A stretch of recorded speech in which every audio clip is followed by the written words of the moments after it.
Dobar dan. Želim vam svima dobrodošlicu na prvu supply chain konferenciju Zagrebačke škole ekonomije i menadžmenta. Pošto smo ovdje u dvorani i na streamingu koji nam je omogućio da imamo i gledaoce i slušaoce iz raznih zemalja, dozvolite mi da odmah pređem na engleski. So I welcome everybody to the first supply chain conference of Zagreb School of Economics and Management. I hope you will enjoy it. Today we have a very diverse audience, and that diverse audience spreads from our students. Then we have professionals in the supply chain management, all the way to the professors, which really surprised me, from Germany, from foreign countries, who are watching us as we speak. We have over 150 participants registered for our first mini conference on the supply chain. And we are very happy to have you, all of you here. We have about 1/3 here in our conference room. 2/3 are watching us online. And as we speak, we have a very professional team who is streaming this live as we go. Live, we are streamed on Facebook, on Zoom, and on YouTube. So YouTube has a 20-second delay. Please be aware of that. So welcome everybody. Let me start with the first part of our presentation. And I'm going to explain one thesis that supply chain collapse in the world is not driven only by COVID-19. And let me say at the beginning, at the outset, that supply chain is typically invisible. Invisible. So we are used to go to our shops, buy food, go and buy electronics, go and buy telephones, and everything for us, except for the people who work in the supply chain. So supply chain is invisible until it breaks. And now we are witnessing that supply chain and the global supply chain has collapsed and has been broken miserably. So that's the first thing we're going to talk about. I will try to explain the context for the breakage and what was the real reason behind it, not only COVID-19. And later on, today during the conference, we're going to also talk about some experiences, some best practices, and possibly about some solutions. How the day is going to look like. I'm going to talk about the context, and I'm going to share with you one very small and short piece of consumer research so that you see that the supply chain has consequences on every part of our life. When I teach, I always ask students, name me one thing, just one thing, as you look around, which has not been in the supply chain. Just one single thing. So far, in the 4 years, nobody was able to identify one thing that has not been in the supply chain of any kind, or of some kind, better said. After me, I will introduce our dean, Mato Njavro, who will talk about the shortages of microchips, followed by Nives Ozeg, who is unfortunately, as a supply chain professional, she's stuck somewhere in between Athens and Munich. We are getting updates on her travel, and we hope that she's going to come here on time. If she's late, we're going to put her after. Amir Meskovic will talk about the contrast of the long-haul transportation and the micro-distribution. He is founder and owner of a company called Sourcecode and some other names that Amir has. He will talk about it later on. And the last one will be our lecturer, Nadir Paulovic, who will talk about inventory management in the new normal. So that's about for today. The logistics will be 30 minutes presentation, plus minus, followed by any questions that you might have. Our team here, led by Marija Blakovic, who I thank very much for organizing this conference. She will be handling all the questions after each presentation. And the questions will be coming here from the audience and also online, from all the 3 streaming platforms that we have engaged today. Let me start with the first thesis, that the COVID-19 is not the source of global supply chain collapse. And let me show you one interesting map. So what do you see on this map? You see the world. You see all of the continents. But the point of view is just a little bit different. Just a little bit different. And that's the point of view of Zhongzhuo. And Mato, my dean and our dean will know that Zhongzhuo means Central Kingdom. So you see on this map that China is in the middle of the world. And this is how Chinese have been looking at the world for several thousands of years. And let me tell you an interesting trivia, that out of the last 22 centuries, for 21 centuries, Chinese economy has been the largest economy of the world. So 21 out of 22. And I happened to live in China for 5 years as I was managing one large company in China. And I have seen that. I have seen and felt that Chinese see this 1 century just as a blink of the eye. They are very patient, and there is no doubt, there is absolutely no doubt that they will very soon, within this century, be again the largest economy in the world. And that's the introduction in the first point I want to make, and that is that the new world is evolving. And first I mentioned and explained rise of China. Of course, we are seeing the return of Russia. We also witness for the last 5 years weakening of Europe, something which had been a large project, now is weakening. Brexit is one example of that. Massive migrations. You just switch on TV, watch the news. I don't need to explain that.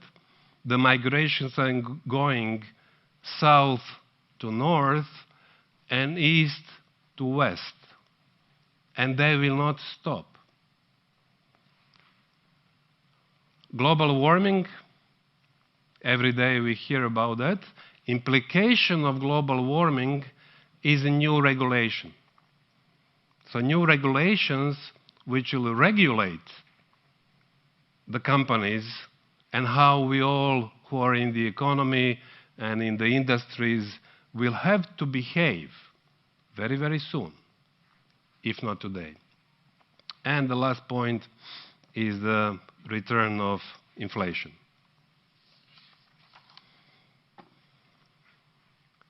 It seems that there is no end to new challenges. COVID pandemic, now already in the second year. We heard about the hybrid wars. We've seen since the election of President Trump, people talking about the cyber attacks. So that's the new kind of war and the Cold War.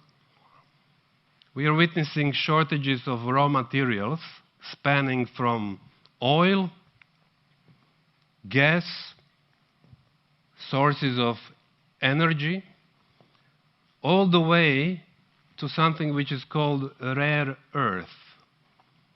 And rare earth is a key ingredient for the new economy.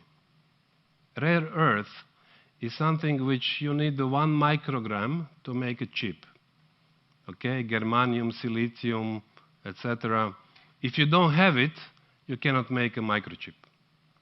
Okay? Combined with that, there is a shortage of lithium, without which you cannot make an electric battery for the car. And you've seen the recent events in our neighboring country. Let me focus on a little bit on the last point, which is a new term, which is called Great Resignation. And it's an unbelievable thing, which is happening predominantly in the West. And we're talking about the largest rate of strikes in the Western world. So people strike and don't want to work anymore for various reasons. And there are a few groups of people who are now really complaining, and people say that this might even bring to the great revolt. Okay? I'm not going to go as far as a revolution, but we are close. So, low-paid workers are complaining and on strike. Medical workers, overworked and tired. Even white-collar workers are challenging, the way in which we live and they live. And there is now one term, again, let me give you another term, which is called Zoom fatigue. And Zoom fatigue means that we are all tired of staring into our computer monitors and having, like me, when I teach at our school, I have 20 small photos and videos of other people. So people are tired. And the question is whether this great resignation will turn into a great revolt. Different researchers give you different numbers. They go all the way from 95% to 60%, somewhere in that range, of the people in United States and United Kingdom who today, as we sit in this room, consider changing jobs. This is the highest time ever in the last 20 years. So look at this context.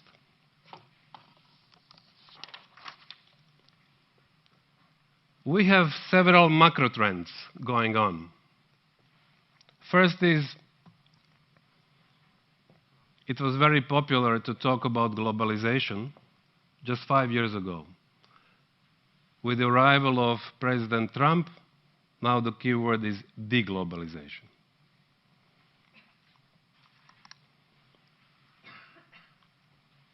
Linked with that, from free trade agreements, we are now moving into trade wars.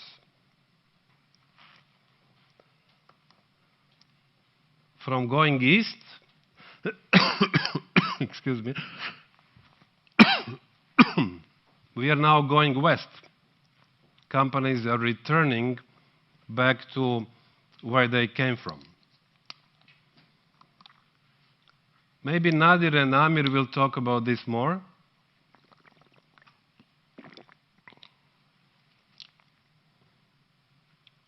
For decades, people were going east and going to the cheaper labor countries. They were doing offshoring. Now everything is coming back. Let me give you one example. Volkswagen is building a factory of chips and announced that they will hire 15,000 software engineers to develop an operating system for electric cars. Very popular, outsourcing. Now, as just mentioned, the example of Volkswagen, insourcing. From global supply chain, we are moving into a short supply chain. I want to have everything in the house so I don't miss sales. And the last, it was very popular, extremely popular in the business management literature, talk about innovation. Now, the key word is survival. Survival, or nicely said, it's resilience. Resilience of the companies to go through all these challenges and still deliver at least some results. So let me close this topic about the real reasons for collapse of the global supply chain by saying that it is not only driven by COVID, but rather by all the things that I have mentioned before. Macro trends, all the issues they have been accumulating over the years. And COVID was only the last blow that created the perfect storm and turned something which was functioning very nicely and cheaply into something which is today a perfect storm, and it's actually a big collapse.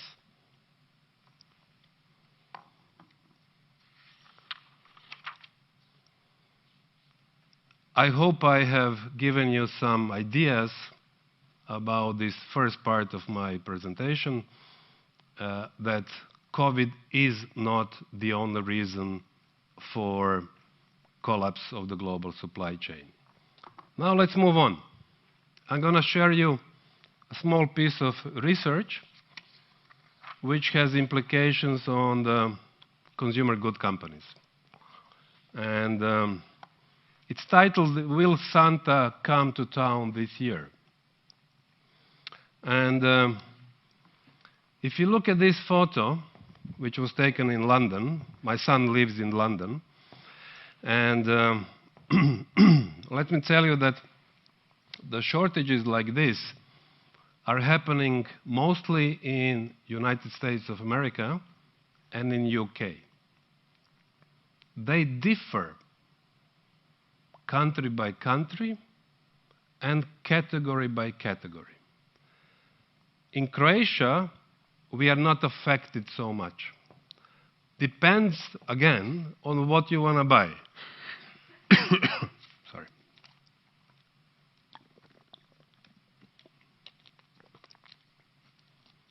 So in Croatia, if you go to Spar, Konzum, or any other shop, you will most probably find all the food that you want. But if you want to buy a specific laptop, specific TV, or a monitor or a phone, you will already find difficulties.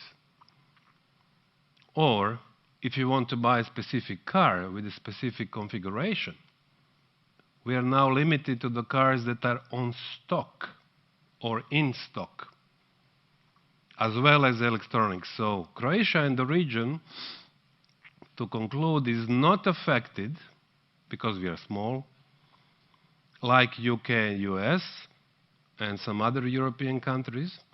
But if you want to buy some specific items, you will need to wait as long as 2023, 2024. This is now the lead time. What used to be 3 months now is 3 years. This is so severe that President Biden has called a meeting in the White House with CEOs of the largest retail and manufacturing companies in the world. Companies like Walmart, Kroger, CVS, Target, Samsung, toys company Mattel, and they talked about these shortages because these 2 months or 1 month of Christmas shopping typically represents most of the profit of the large companies, consumer good companies in the world. And they were so worried that White House has formed a body, a commission, which is called Supply Chain Disruption Task Force. And guess who is sitting on that task force? Army generals. Army generals who understand logistics, who understand crises, who understand issues with which you need to deal in real time. So it's bad. So now our research, sorry, not our research, this is McKinsey research, is comparing Q4 of this year and Q4 of not last year, but 2019, which had been the largest consumer goods spending on earth in the recent history. You can see people don't travel, but you can see also that as everybody was saving money or not being able to spend money for the last 2 years, there is a horde of cash waiting to be spent. So discretionary items, let's call them gifts, to simplify, gifts. Demand is 26% higher than 2 years ago. E-commerce as a channel is 1/4 higher than 2 years ago. And if you take all the consumer goods in total, we are talking about trillions of dollars in the United States, grow by 9%. So the first point here is that demand is very high.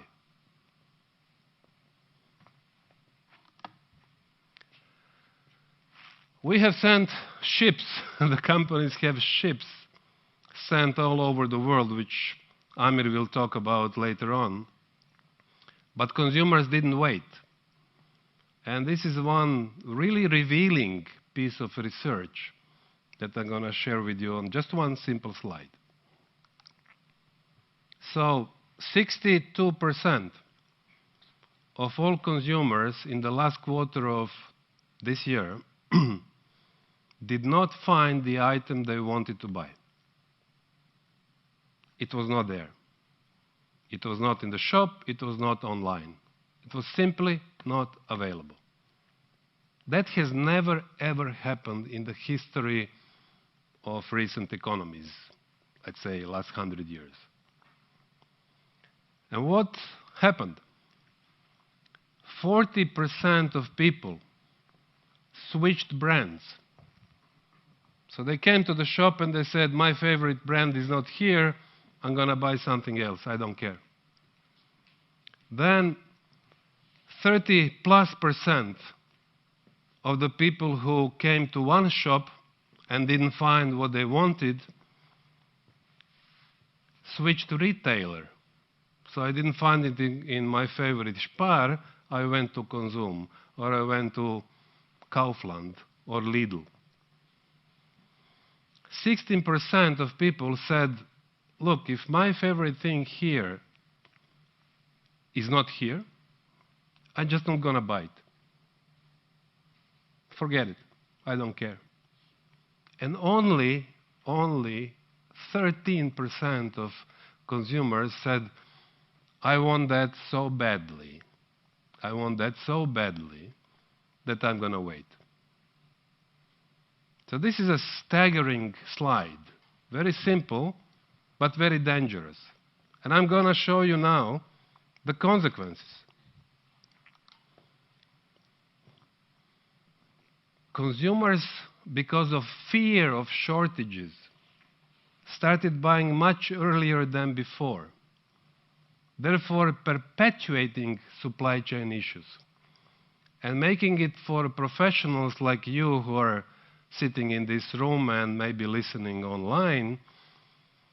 They added even more complexity for their forecasting. So forecasting just, fell apart completely. Second thing is that companies, because of these shortages, will suffer a massive sale losses. And there is a McKinsey estimate which says that over the course of 3 years, so 2020, 21, 22, companies will on average lose half a year's sales, 6 months sales. This is huge, huge. Of course, because of the delays in transportation and the rising cost of transportation and logistics, all the increased costs will be passed on to consumers. And we all see it every day when we walk in the shop and we see that potatoes are more expensive and apples are more expensive and cars are more expensive and energy is more expensive. It's all due to these supply chain issues. And the last is, for me, the most scary one of all, because I have spent over 30 years in consumer goods business. And if you come to your shop and you want to buy, let's say, Nike, you're a Nike fan, and they don't have your number, and they don't have the type of the sneakers or the tennis shoe that you want. One time you say, okay, I'll wait. Second time, okay, order it for me. Third time you say, you know what? I'm going to try ASICS. I'm going to try Adidas. And that brand loyalty in which you have been investing for decades is gone. Because Adidas is not bad. ASICS is not bad. So that has been erased by the shortage of goods. So my message to the branded goods companies is it's better to spend more money on inventory, and Nadir will be talking about that. Have a larger inventory, invest in your working capital, don't lose consumers. Because it will take you years and millions to return the brand loyalty that you have lost. So, will Santa or our Deda Mraz come to the town? Yes, he will, but he will not come everywhere.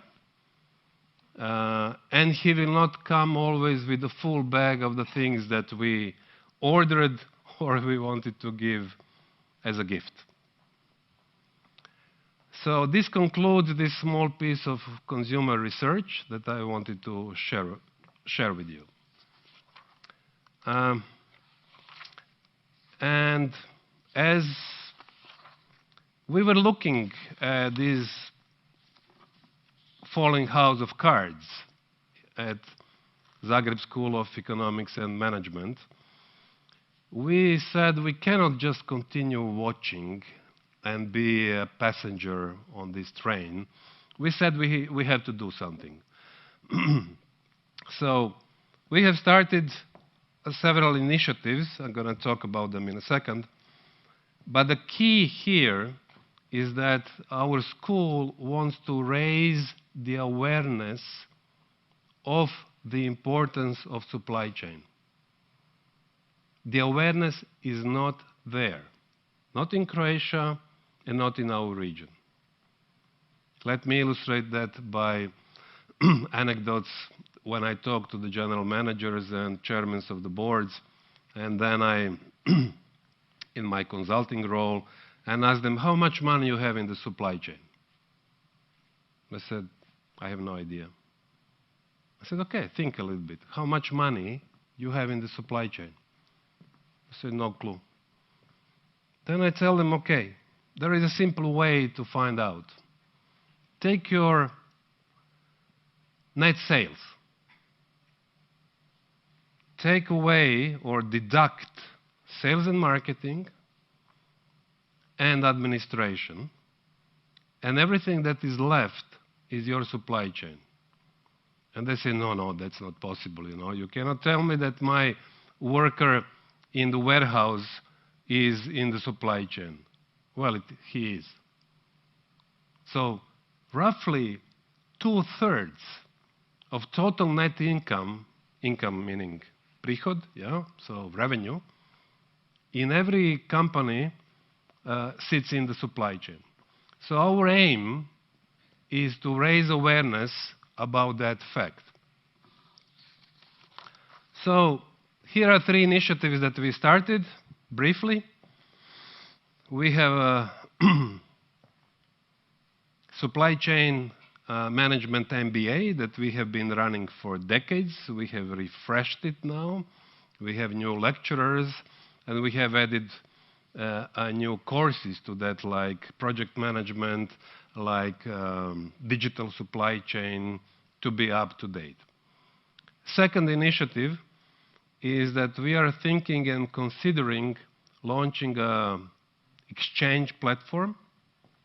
Exchange platform means something like Burza, yeah, where we would try to match, on one side, demand for supply chain products or services. And on the other side, on that virtual platform, position the offer.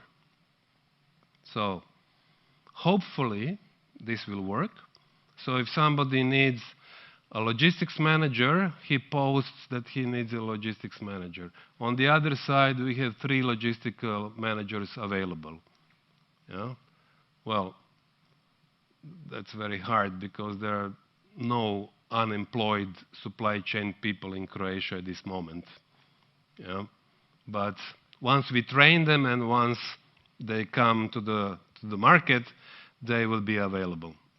And the last one is, and thank you again for coming, we have started this series of mini supply chain conferences which will last probably 2-3 hours once a quarter, and we are in preparation of next supply chain conference, which has a working title, Digital Supply Chain.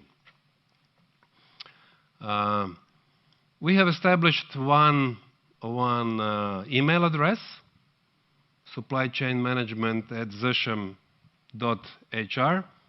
Please write to us. Write to us with, first of all, feedback on this conference. Write to us with ideas that you have, give us a critique, or give us some proposals. We are very open to all ideas in this uncharted territory called supply chain in Croatia and in the region. And let me close by saying that today is probably the worst time to work in supply chain. The worst time to work in supply chain, because all of the issues that I have mentioned. But at the same time, it is the best time to learn about it.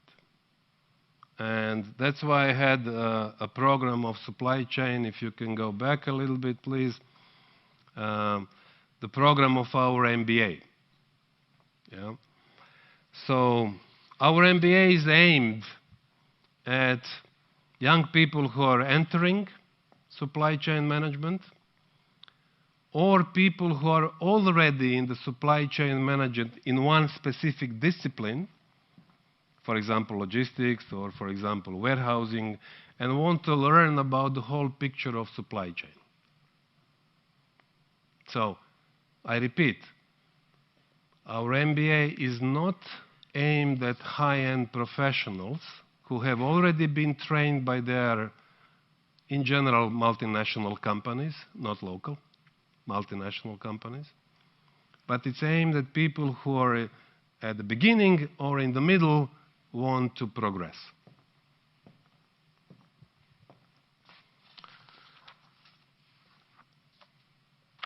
I thank you for your attention,